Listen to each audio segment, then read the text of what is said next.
E pranishme në tryezën e organizuar nga Departamenti Brain Gain në Partinë Demokratike për rikthimin e të rinjve në AD, presidenti e Grave Popullore Evropiane, Rosalia Biro, theksoi rëndësinë e mbështetjes së të rinjve me politika konkrete për t'i mbajtur ata në vendin e tyre. Biro theksoi se të rinj duhet t'i prind ndryshimet dhe u garantoi atyre mbështetje nga Bashkimi Evropian. Është momenti që ju të rini në Shqipëri, të ktheheni në Shqipëri, të ktheheni në shtëpi. Dhe shtëpia jeni pikërisht ju. Ju jeni fytyra e re e kapitullit të ri të Shqipërisë. Ne do t'ju drejtojmë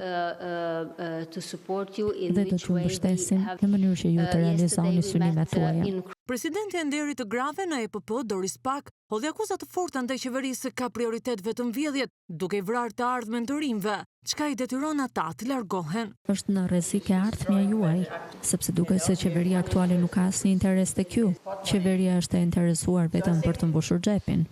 Ju duhet të formoni vetë të ardhmen tuaj, por për këtë keni nevojë për ndihmë. Drejtuesi i departamentit Brain Gain, Andi Mustafa, i theksoi se Partia Demokratike po bën gjithçka për krijimin e mundësive reale që të rinjt të rikthehen dhe të ndërtojnë të ardhmen në vendin e tyre. Kur ju jep mundësi njerëzve të përfshihen në politikë, në zhvillimin administrativ, atëherë është më e lehtë që njerëzit të vinë të hapin kompani të tyre, të krijojnë familje të tyre. Pikërisht ne këtë po përpiqemi të bëjmë, po përpiqemi të krijojmë shpresën apo ta rikrijojmë atë, t'ju japim shpresa njerëzve që të kthehen. Ndërkohë, kreu i Forumit Rinor të Partisë Demokratike Besar Xhaferi u ndal në pikat konkrete të programit Partisë Demokratike për të rinjt. Gjithë shqiptarët në 30 vjeç që hapin një startup, pra një biznes të ri, nuk do të paguajnë taksa për 3 vjet dhe për ata të cilët jetojnë jashtë kur të kthehen në Shqipëri nuk do paguajnë taksa për 5 vjet. Ne do t'i japim kupone prej 250 eurosh për çdo fëmijë. Pra punësimi dhe arsimi janë në qendër të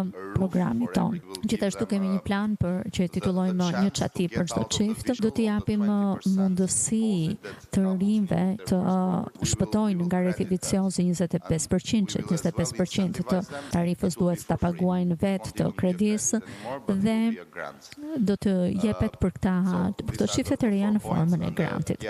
Tryeza u drejtua nga kryetaria e Lidhjes Demokratike të Gruas, Albana Vokshi, e cila theksoi se Shqipëria është sot patrurin e saj, pasi të rinjt kërkojnë të ardhmen në vendet e BE-s. Kur largohet preziri, atëherë do të thotë se ky vend vuan nga probleme me demokracinë, sepse spitalet tona nuk kanë mjek apo infermier apo inxhinier. Aktiviteti i Brain Gain organizuar në bashkëpunim edhe me FRPD-n dhe Lidhjen Demokratike të Gruas, ku morën pjesë edhe gra të politikës gjermane dhe të rinj në një tryezë me diskutime për atë se çfarë duhet të bërë që të frenohet shpopullimi dhe të rinjt të rikthehen.